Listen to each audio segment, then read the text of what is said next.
జై భీమ్, జై భీమ్, జై భీమ్. విఠలన్నకు మాట ఇచ్చిన రాజకీయాలు మాట్లాడాలని మా రామారావు పటేల్ అన్న, నారాయణ పటేల్ అన్న, బాలాసాహెబ్ అంబేద్కర్ అంశ ఇక్కడ మా ముందున్నది. ఈరోజు జై బుద్ధ,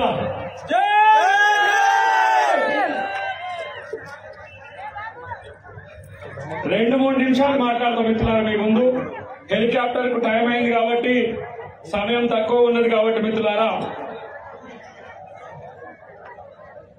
మనమందరం బాబాసాహెబ్ అంబేద్కర్ సంతానం. బాలాసాహెబ్ గారు మాత్రమే కాదు, మనమందరం బాబాసాహెబ్ బిడ్డలం.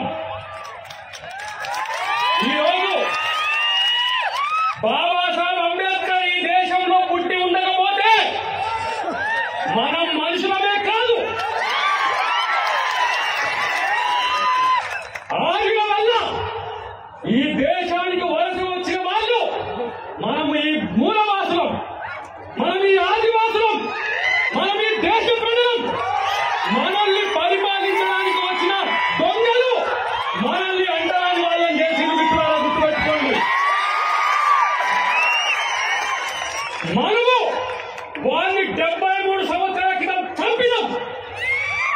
మనవాదాన్ని చంపి మనవాదాన్ని తెచ్చుకున్నాం బాబాసాహెబ్ అంబేద్కర్ రూపంలో, భారత రాజ్యాంగం రూపంలో. మనువును చంపి చాతుర్వర్ణ వ్యవస్థను తీసుకొచ్చి దళితుడు, వంటరానివాడు, క్షత్రియుడు, బ్రాహ్మడు, వైశ్యుడు అని చెప్పి విడగొట్టినోని చంపి 73 సంవత్సరాలైంది.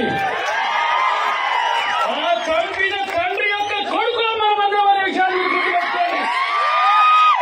ఇలా ఒక్కొక్కరు మాట్లాడుతున్నాడు బాబాసాహెబ్ అంబేద్కర్ ఈ దేశం కొరకు ఏం చేసిందని. ఒరే బేవకూఫులారా, ఇవాళ బాబాసాహెబ్ అంబేద్కర్ లేకపోతే ఆకాశంలో సగమైన మహిళలకు హక్కులు లేవు. మహిళ ఈ రోజు అణిచివేయబడేది, దళితులు అణిచివేయబడేటోళ్ళు, బీసీలు అనేటోళ్లకు హక్కులు లేకుండా పోతుండే 1%, 2% ఉన్నోళ్ళు రాజరికంతో పరిపాలించే ఈ దేశాన్ని ప్రజాస్వామ్య ప్రభుత్వాన్ని చేసింది బాబాసాహెబ్ అంబేద్కర్ అనే విషయాన్ని మీరు గుర్తుపెట్టుకోండి. బాబాసాహెబ్ అంబేద్కర్ మాకు దేవుడు, బాబాసాహెబ్ అంబేద్కర్ మా తండ్రి, బాబాసాహెబ్ అంబేద్కర్ ఈ దేశానికి కాపలాదారు. బాబాసాహెబ్ అంబేద్కర్ లేకపోతే ఈ దేశం విచ్ఛిన్నమైపోయేది మిత్రులను గుర్తుపెట్టుకోండి. నేనంటున్న చివరిగా ఒక్క మాట మీ గురించి చెప్పి నిన్ను ముగిస్తా. ఈ దేశంలో భారత రాజ్యాంగం ఎవరికైతే నచ్చకపోతే ఈ దేశం వదిలి పారిపోండి. ఈ దేశం మాది, ఈ దేశం మాది అని అంటే మీరెక్కడ అంటున్నారు? అరే నేను ఈ దేశంలో పుట్టినాను, ఈ దేశం యొక్క మూలవాసిని నేను, నన్ను వచ్చి పరిపాలించడానికి వచ్చి నీ దేశం కాదంటున్నారు.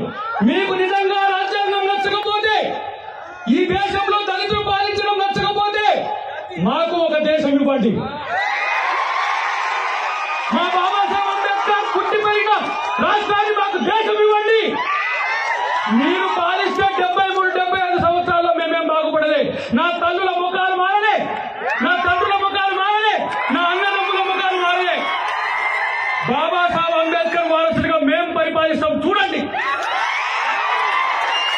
2%, 3% ఉన్న మీకు కూడా ఈ రోజు ప్రపంచ స్థాయిలో అభివృద్ధి చేయగల దమ్ము, సత్తా, నిజాయితీ ఒక దళితులకే ఉందనే విషయాన్ని గుర్తుపెట్టుకోండి. నా రాజు అశోకుడు, నా రాజు జంబూకుడు. అశోకుడు చెట్టు నాటనని 2300 సంవత్సరాల క్రితం చరిత్ర ఈ రోజు పాఠాల్లో ఉంది, చూసుకోండి. కాబట్టి సామాజిక న్యాయం జరగాలంటే, సహజ న్యాయం జరగాలంటే, మహిళలకు హక్కులకు రావాలంటే, దళితులకు అధికారం కావాలంటే, బడుగు బలహీన వర్గాలు ఈ దేశంలో పాలకులుగా మారాలంటే కింది వారి చేతికి అధికారం రావాలి. అది బాబాసాహెబ్ అంబేద్కర్ రాజ్యాంగంలో రాసిపోయిండు. కాబట్టి ఇలా కొంతమంది మిత్రులు పార్టీని ప్రస్తావన తీసుకున్నాను. భారత రాజ్యాంగం ఈ దేశ ఆత్మతో పుట్టలేదు, బ్రిటిషులు రాసినట్టు. అంబేద్కర్ ఇదే మహారాష్ట్ర సతారా, ఇదే మా మధ్యప్రదేశ్